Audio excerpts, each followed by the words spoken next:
Hear ye, citizens of the town of Gates. It is 10:30, and all is well. With these words, the town crier, Gordon Beerworth, opened the formal ceremonies of the town of Gates Sesquicentennial celebration on August the 8th, 1963, at the Town Hall on Buffalo Road. My name is Regis Mooney. Welcome to this unveiling of the Sesquicentennial events of 25 years ago. Here today with me is one of the three co-chairmen of the event, Bill Elser. Bill? Okay, thank you, Regis. We'll do our best to go back 25 years, our odyssey to the previous years. We'll try to remember as many names as possible and places and relive the fun days of that period.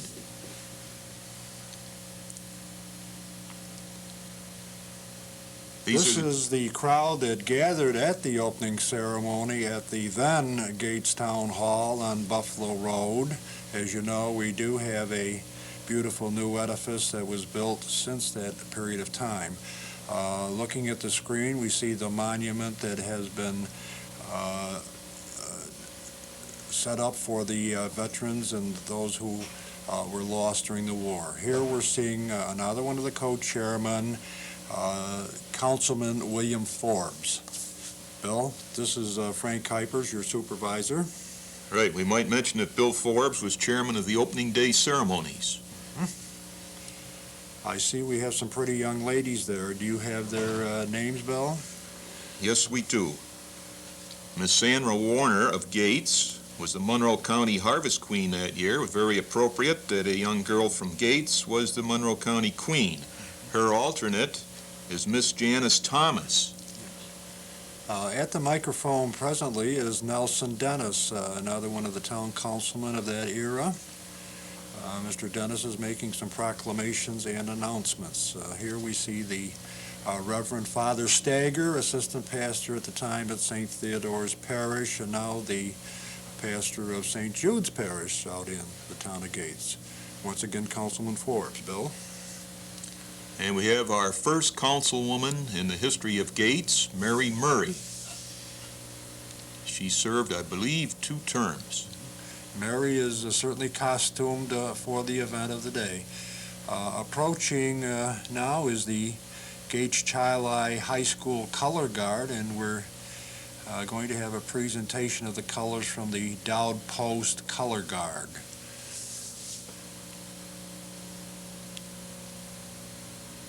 Here we see a grouping of the executive committee of the Sesquicentennial event. I see Rita Morticelli and June Thomas, the town historian. Do you recognize anyone else there, Bill, as we raise the flag and the colors? Well, I recognize myself, Regis. Yes, I see you there too. I'm behind the evergreen tree.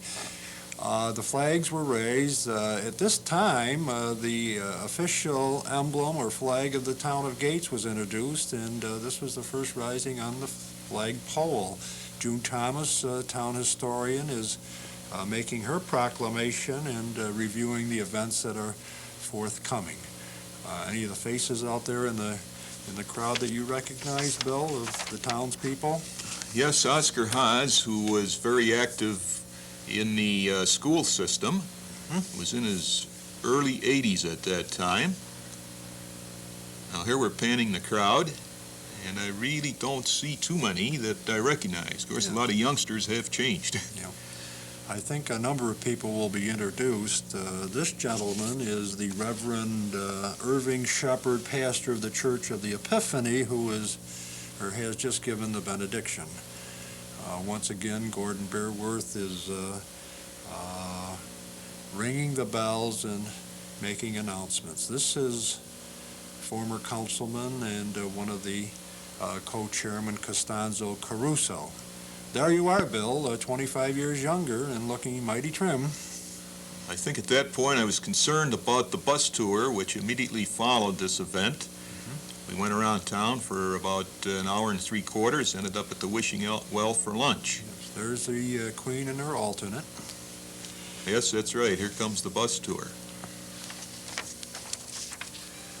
Bill, I believe you were on one of the buses and actually directed the tour, and do you recall who was in charge of the other bus?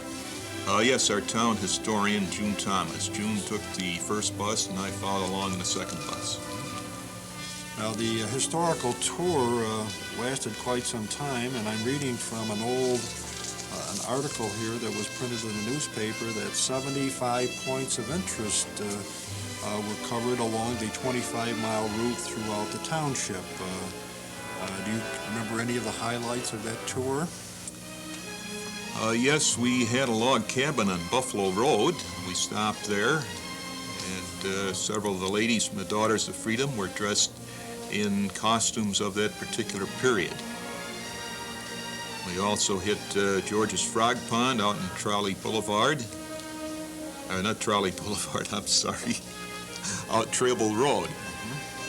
And we ended up at the wishing well for the lunch. It's interesting that you mentioned Trolley Boulevard. What's the origination of that name? Do you recall, Bill? Yes, there was a trolley that ran from Rochester west out to Spencerport, Brockport, and I think eventually to Lockport. And the trolley did run along what is now known as Trolley Boulevard. That was a derivation of the name. I see. Well, people are returning to our then library, the former Grange on Buffalo Road. That is Rita Morticelli, who was a member, a recording secretary, I believe, of the That's executive right, committee. secretary. You know, and a number of ladies and others who enjoyed the tour, many of whom you may recognize as being in costumes, such as this lady, representing That was Nan the era. Kuipers, the supervisor's That wife. was Mrs. Kuipers, yes it was. Here we are at the intersection of Buffalo facing Howard Road. Well, quickly we'll be moving on to the wishing well for the luncheon that concluded the historical tour. If I remember, Bill, you actually... Let me interrupt a second. Yes. This place was the old Grange Hall, and at that time was serving as the public library of the town of Gates. It was the first home of the public library in Gates. Yes. Now we have a beautiful library, of course, in the new town hall. I'm looking at the luncheon menu that was prepared for that day, Bill, and I understand that you actually composed it. Do you want to highlight a couple of the things there that the people enjoyed for their luncheon that day? We named the various servings after people in town. Had General Gates roast turkey. Horatio Gates, of course, is the man after whom the town was named. He won the Battle of Saratoga, which was the turning point in the Revolution. Howard House mashed potatoes. Howard House was the name of the home at Howard and Buffalo Road. Trable salad, Trable being one of the grand old names in the town of Gates. We had Dolomite rolls, pun intended there, of course. Brookley butter, nice sounding name.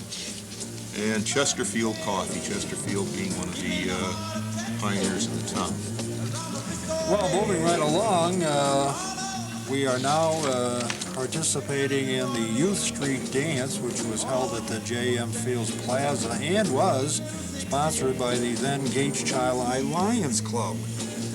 This is the Lions president of that time, 1963, John Haffey. In the background, we see Lion Dwayne New. You've been a long-time member of the Lions Club, Bill. Who else do you recognize there? And how often was this street dance sponsored by the Lions Club of the town? Well, this is Dwayne New's daughter on the left. She was part of the dancing team. Dwayne New was chairman of the event. In those days, we had an annual street dance headed to J.M. Fields Plaza, where this dance is being held, also over at Westgate. We used to draw crowds of up to 3,000 people. Here's Uncle Eddie Meath. Uncle Eddie was great. He gave us a lot of publicity on the radio, brought out a lot of the youngsters accompanied by their parents. Judy Andriano, New York State baton twirling champion. And I believe we will have some shots of her twirling with fire. There she is. Yes. She was outstanding. Well, this event, which attracted over 3,000 of the young people, with music provided by the Stratocasters and the dancers that we witnessed and the young lady with the twirling batons. But now we move right along, and we're now observing the Gay 90s Night, which was held at the Dowd Post. Believe it or not, 25 years ago, people participated in this event for the donation cost of $1. Now, what do you have to say about that, Bill? I like the price, Regis. You like the price? Yeah, the price is right. Jack Gould was chairman of this Jack event. was the chairman and did an excellent job. This was one of the highlights for those of us who were a little older. Entertainment during the evening was provided by the Flower City Four and the Ballad Dearies, I believe, four ladies who composed that group. Refreshments at the time included free beer, chips and pretzels, and assorted sandwiches, and once again, all this for $1. Bonnie Gould and Ethel Feast were hostesses for that event, and it certainly was a wonderful occasion and brought a lot of people out, and they enjoyed the participation and the dancing and the camaraderie of the evening. I see Tony Quattrone there. Any other faces that are familiar to you, Bill? Well, Tony's wife, of course, Mickey. We now have some more entertainment here. That was the chairman, Jack Gould.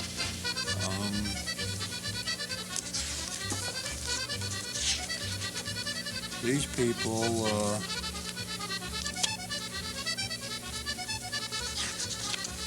There's Fritz Teitler. I know Fritz with or without the beard there and the topper. I'm looking to see or try to recall some names of John Capon's orchestra was the group that was performing there before. Once again, the crowd dancing. Golf was conducted the next day at the beautiful Brooklyn Country Club. Neil Booble was chairman of that event. We seem to have some pretty good swingers here. Do you recognize that fellow there, Bill? I don't recognize him, but I'd like to mention that Neil Booble was also our legal advisor for the activities and assisted on many of the committees. Many years ago, Neil was actually assistant golf pro at the Brooklyn Country Club when he was working his way, I guess, through law school. The tournament was held on Friday, the 9th day of August, and there was a good sign-up, and trophies and prizes were awarded to the winning golfers in the various events. Here again, we're teeing off, and you can see that a goodly number of people participated in the events of the day.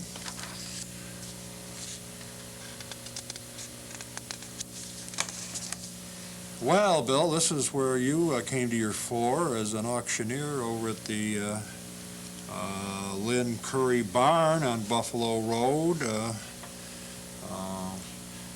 Who else participated in that event? And Well, we had 3 auctioneers all together. It was Dave Lark and Tom Fahey, as well as myself. We had a good crowd, as we can see right here, and we had a lot of fun auctioneering the various items. Well, it looks like you're involved with lamps and dishes and bric-a-brac and one thing and another. Did John Amesbury involve himself in that program? Yes, John gathered quite a few of the antiques and items that we did auction off. The gentleman in the foreground there, of course, is Nelson Dennis. And that was a good turn. Now, there you are, Bill, once again 25 years younger, and it looks like you got a Cupid doll or something that's going to go to the highest bidder. I'd love to be that young again, Regis. Yeah. Well, moving along to arts and crafts, which were conducted at the various school facilities, Washington Irving, Thomas Edison, and the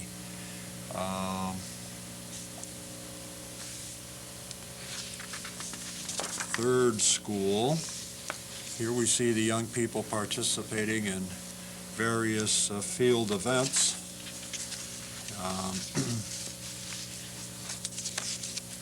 There's a nice shot of the school building.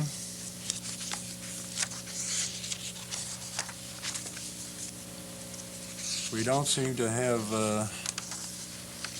too much information on what was conducted there, but I'm certain that the children, the young people, enjoyed themselves.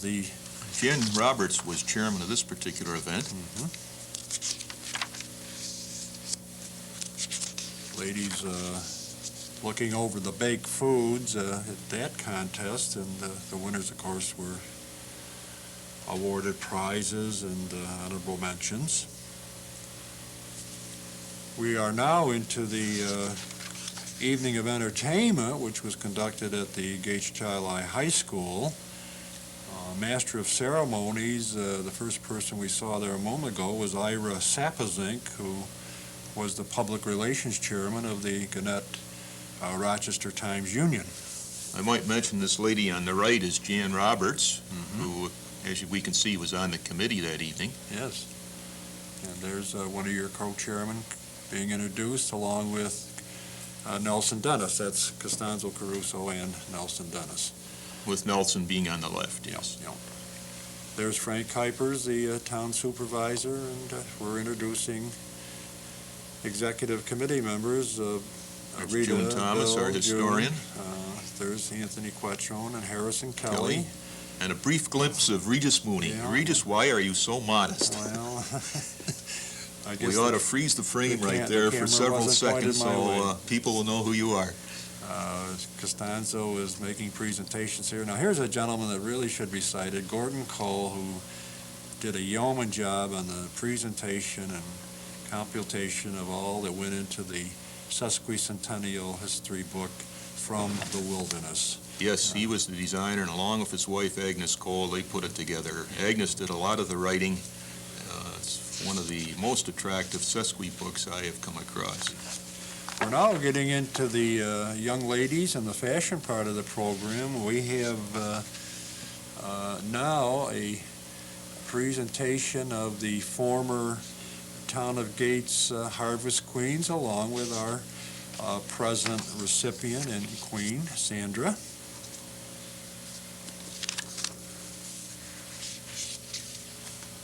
All these beautiful young ladies are being presented, and in due time will be crowned by Councilman Caruso and Supervisor Kuipers. Sandra Warner was our queen, and Janice Thomas was our alternate. Chairman of this was Mrs. Socrates. Stella Siraki. Yeah, very nice lady.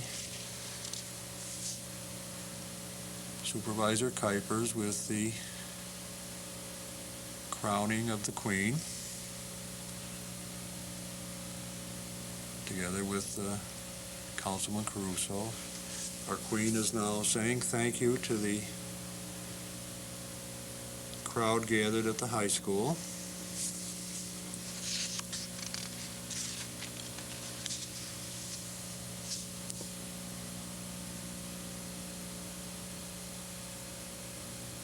Now the young ladies leave the stage.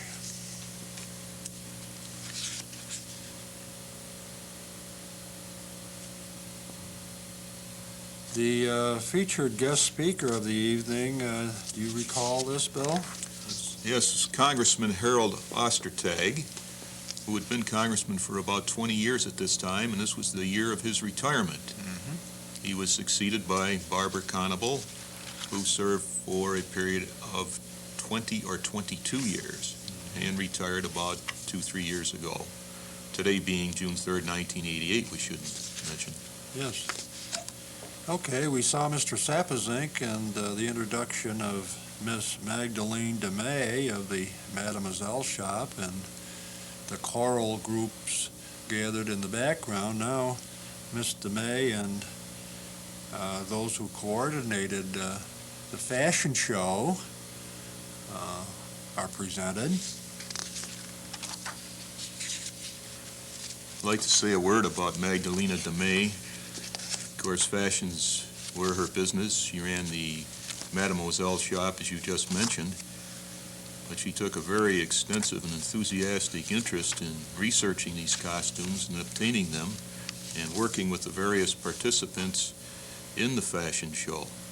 Her enthusiasm was infectious, and you can see it here in the results. Well, I'm reading where Miss DeMay kept the source of her old-fashioned costumes and the authenticity of such a very closely guarded secret until the presentation on the Gates Child High School stage that Friday evening. Right. And the ladies in particular did show a lot of interest in the parade of fashions that we're watching, and we all enjoyed the choral groups that represented the Genesee chapter of the Bill SPEBSQSA.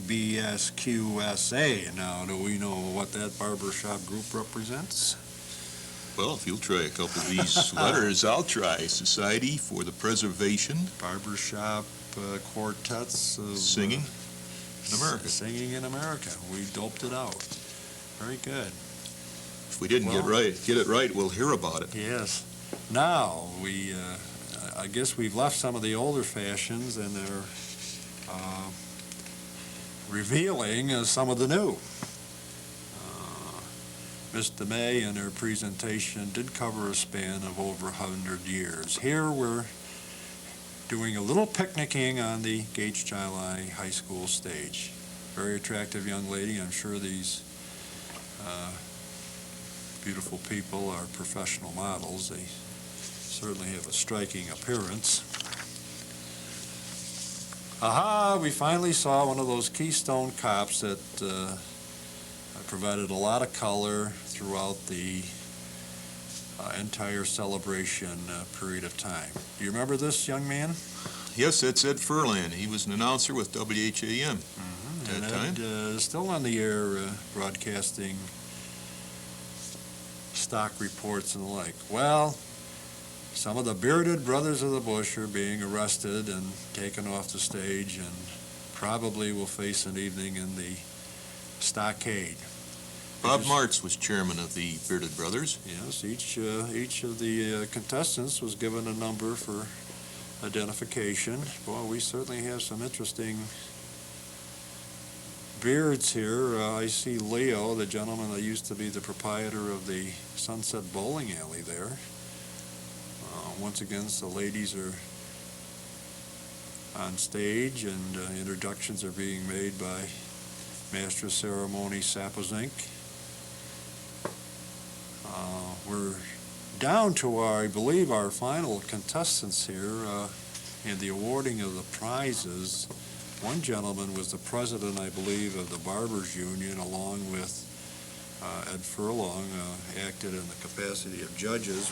Was Barbara Cotton, or was it, what was Miss Cotton's name? Dorothy Cotton participated in that also. Yes, WHEC radio personality. Mm-hmm. At number 3 there was Ralph Cole. Yeah.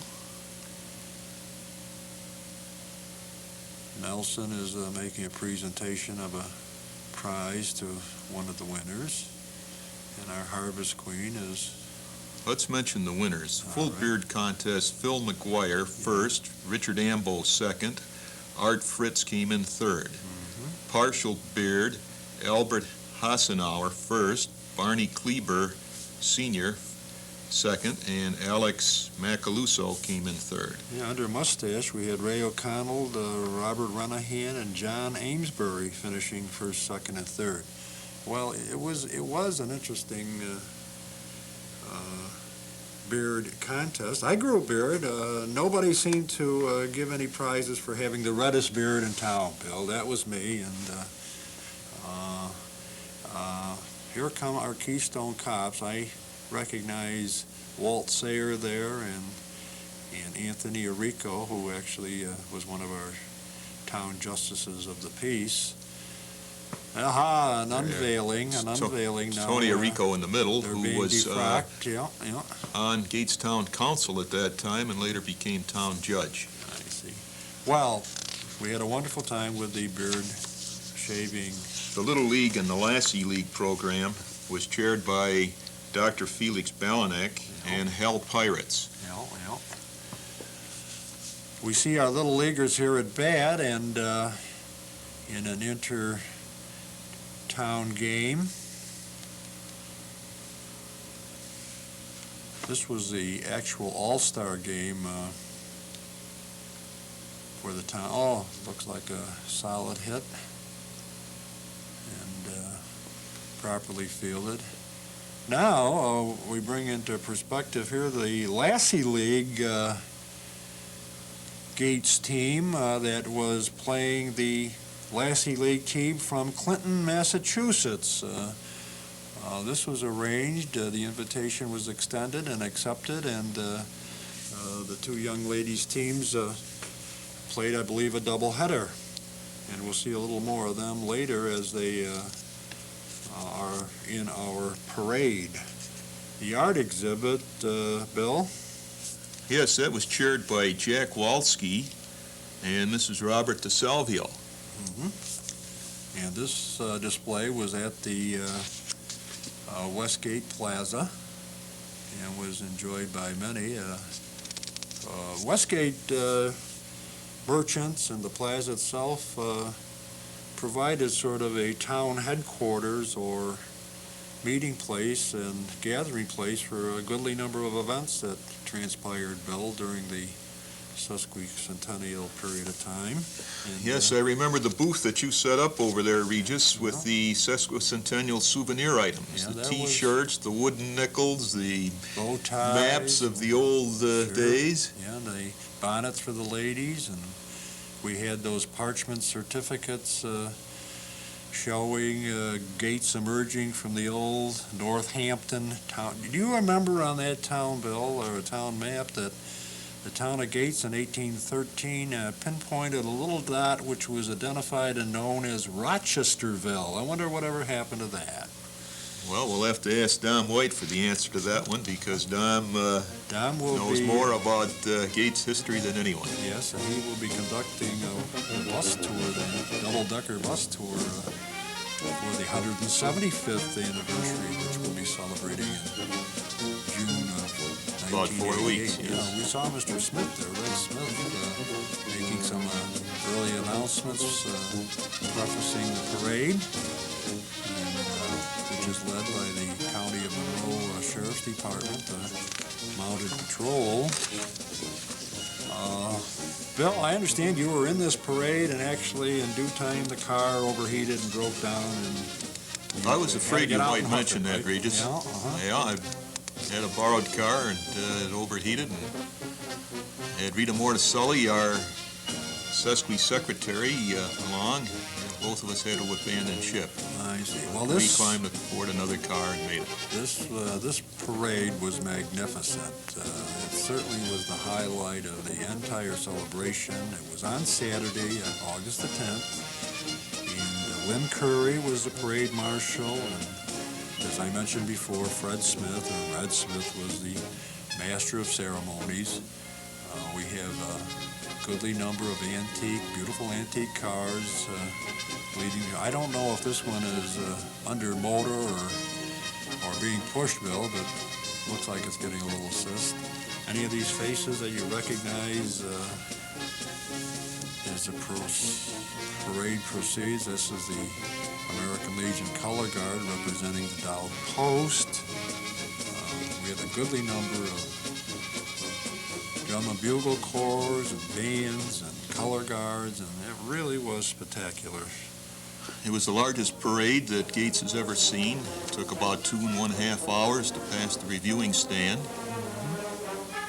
And this was all being officially judged, by the way, Bill. As you notice there, as this marching unit goes by, was being judged by the Western New York Judges Association. Chief judge at the time was Richard Latimer. They're concerned were the bands, the drum corps, the fire companies, the trucks, marching units, drill teams, color guards, majorettes, and the like. Now this is interesting. Here we find a number of the officials. Here we have our two justices of the peace, Mr. McClure and Mr. Carroll. And there you are, Bill, before you run aground and had to get out and hoof it. Who else is in the car there with you? Well, this was really after I abandoned my car. That was the town board. Uh-huh. Supervisor Kuipers in back. Now we see the firemen in line from the Gates-Shiloh Fire Department and the Gates-Shiloh Color Guard, the high school color guard, which represented, music-wise, the fire department.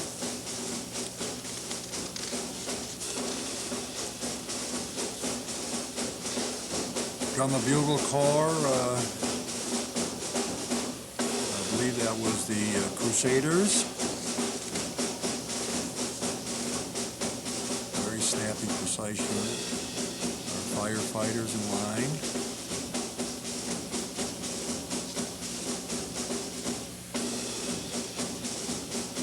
Elmer Schultz was the chief of the fire department at the time, and along marching units, we had 4 trucks, and well, we see Robert Randolph's covered wagon going by, and there's... Excuse me, Regis, let me mention, this is Mary Murray, our town councilwoman, along with Cecil Merkley. Cecil had a lot of ponies and wagons in town, and quite a few of them are in this parade. Very colorful. Look how they're decorated, and here comes our young lady, the Harvest Queen. Sandra, of course, represented the town of Gates in the Harvest Festival and was the overall winner of the 19 townships in the county of Monroe that participated. In the background there was the official Sesquicentennial poster, which featured the Ackerman's facility as we knew it in that time, and the old Howard House. We got some beautiful young ladies here, Bill. The names are being presented on the side of the Louise Ash, cars. former Harvest Queen from Gates. All in convertibles at the time.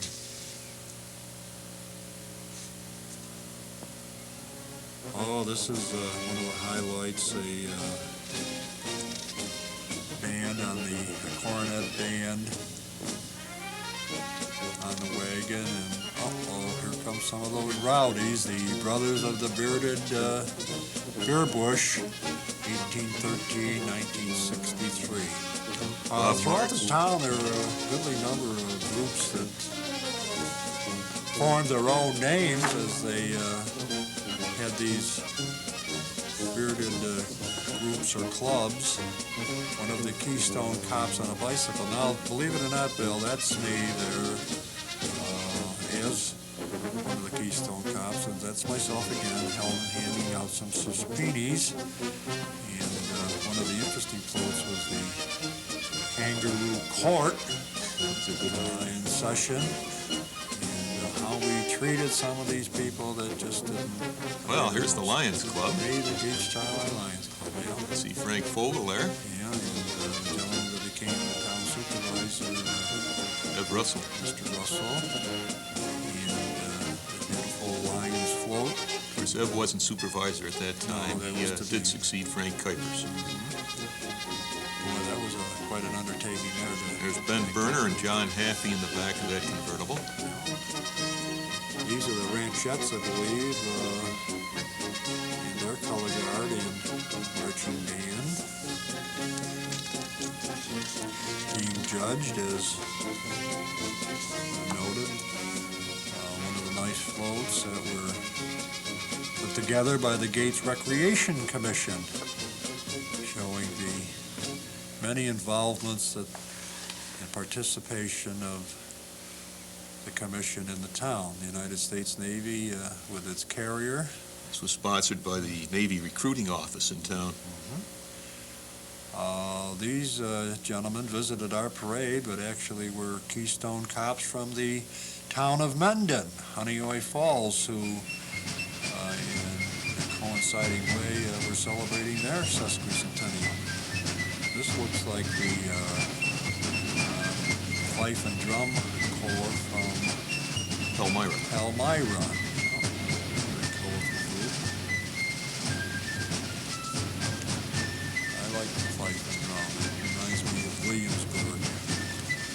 C.A. Palmer Fife and Drum Corps of Elmira, New York. Civil War veterans, Union veterans, the 1st New York Dragoons, 2nd Virginia Infantry. they're coming up now, the Confederate representation. We had also the 108th New York Volunteers and the 24th New York Battery and the 13th Volunteers. Hey, and let's go for a little sleigh ride right here in the middle of August, Bill. Who's this, do you know? No, it's a little dark there. I think that's Regis, I one can't of the quite make it Randolph out. sleigh and horses. Once again, you just poked in and out of there. Did you notice yourself? No, I missed it that Yeah, time. the Fifth Freedom float, and a young lady riding side saddle. There's a Conestoga wagon. This is Bert Smith from Kendall, New York. And a family group. It's a nice presentation with water barrel strapped to the side and food supplies and work implements. We now have some young ladies in the convertible and the Eldorado's drill team and color guard. Adding some highlights to the parade. I love a parade. Do you like parades, Bill? Particularly this one, Regis. Yeah. Well, on June 25th, June 26th, Sunday the 26th, the 175th anniversary parade will be marching down the avenue in Gates.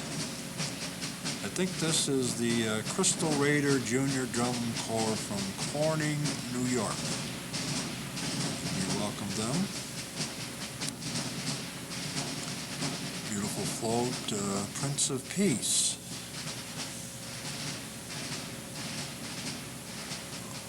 Yeah, well, that was the Gates Amita Club. That was the Gates Amita Club, yes, Prince of Peace. Westgate Shopping Plaza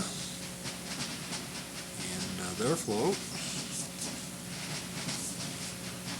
Once again with the models and those representing the 100-year span of clothing. This North Greece Fire Department. Blue the Angels Drum Corps. Yes, yes. Very snappy group. Like they're all girls, as you may notice. Certainly we're right in line there.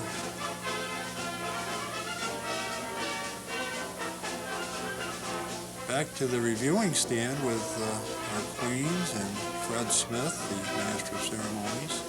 Incidentally, Regis, Fred Smith was a stand-in for Spencer Tracy in films many, many years ago. Now we're looking at the Aquinas Institute marching band and color guard.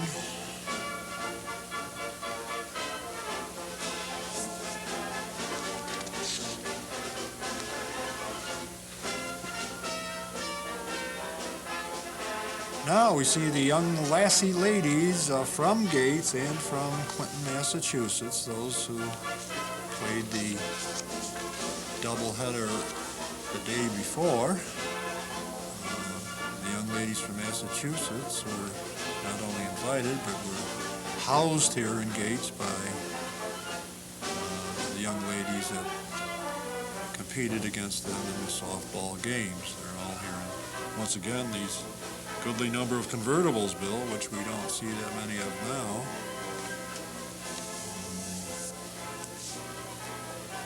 Some more antique cars and covered wagons.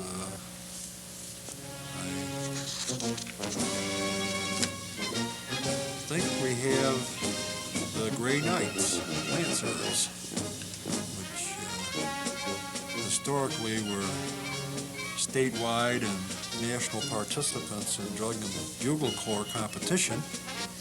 They were right up there for a great many years.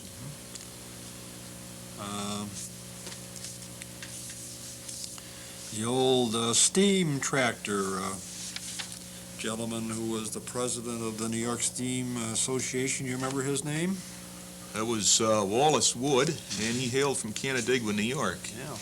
There's Tony Quattrone on the right. He was chairman of this event, and he deserves a tremendous amount of credit for putting the parade together. Tony was the parade He chairman. worked weeks and months on it, and it still remains the outstanding parade in the history of Gates. Absolutely. Now, moving to Westgate Plaza once again later in the day, following the parade and also following a chicken barbecue, which was held at the open fields behind the Westgate Plaza between there and Arrowhead Drive, which is now a Town of Gates playground facility, but over 2,000 people enjoyed a barbecue dinner that was put on by the Beckons firm from Newark, and the chairman of the event, who again did a very capable job, was Matt McGuire. Matt McGuire, you know. Matt lived on Arrowhead. He was close to home, and that was a nice meal, chicken dinner that was presented. Well, the parade and the chicken dinner, and now we're going to have the shave-off. Those contestants who got themselves all lathered up and then faced the shave-off competition and were awarded prizes. Costanzo Caruso was there. Costi was quite involved in the shave-off, and first prize was given to Robert Root, and Jim Capini was second, and Bob Frazee was third. And there were a goodly number of honorable mentions to those who also competed. Following the shave-off, and as we approached the darkness of evening, we had That was the round and square dance over at Westgate Plaza. And again, a tremendous turnout. Chairman was Hank Mandera. And John Fassel and his country music boys provided the round and square dancing music for the evening. This was Western style square dancing, and there was a lot of authentic group dancing exhibited during the time. And later on, we once again saw the young lady give her baton twirling exhibition. Now we're into the fireworks. And the fireworks just passed. And now we're on to Sunday following the display and religious services, which were conducted at all the churches throughout the township. Here we see I think this picture again shows the participation that we had from so many different people and groups in the town. Look at the costumes, particularly the ladies and the men. Entering St. Theodore's Church over on Spencerport Road. Co-chairman for this event was Jim Kane and Nelson Dennis. Special commemorative religious services were observed at the Gates Presbyterian. Pastor Breedlove and Don Vickers, the assistant pastor, gave their blessings and bestowed their prayers on the town in the Sesquicentennial celebration. Dave Kuipers, son of the supervisor, is On the left standing there. at the foot of the stairs, and here comes Nan Supervisor Kuipers. Frank and Annette, his wife, fully costumed. They were really involved in the total program over these 3 or 4 days, weren't they, Bill? Yes, I think it's a good time. Well, let's hold that comment. Here's some more people coming out. There's Nelson Dennis, just passed by. And I think June Thomas and her husband Lyle are right June in there. costume Yeah. to the left. Lyle Thomas. Yeah. Ray and Maureen Amesbury in charge of the merchandise. Yeah, there's Harrison Kelly and his wife. Yeah. The band concert was conducted at the Gage Child Eye Athletic Field, and John Cummings, director of the Monroe County Park Band, was the director. There was lots of old-fashioned music, and, There's Father Lawler, Father Lawler was Councilwoman the Mary Murray. assistant pastor at St. Helens. Time to compliment the man that really put it all together, the number one director, Custy Caruso. He had a tremendous enthusiasm and inspiration that got all to participate.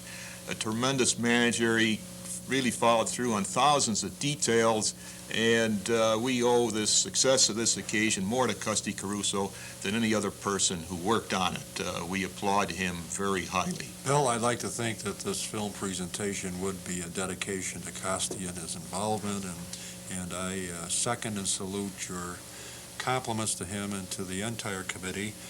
Following the closing ceremony and the special honors that were bestowed, it should be noticed that William Hinchy, at the time, was 89 years old and was saluted as the oldest native. The oldest couple were the Zappertines on Elm Grove Road, who had been married 66 years. The oldest resident was Mrs. Young of Coldwater Road, who was 95.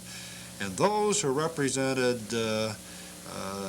from coming the furthest were Mrs. T.J. of Santa Monica, California, and her daughter, Jane Sharp, who lives in Ludington Drive. So for those of you who are enjoying this film, we enjoyed bringing this presentation. Once again, my name is Regis Mooney. I thank you, and Bill, I'll leave it up to you to sign off. Thank you. And Bill Elser, see you at the Bicentennial in the year 2013. Thank you, Bill.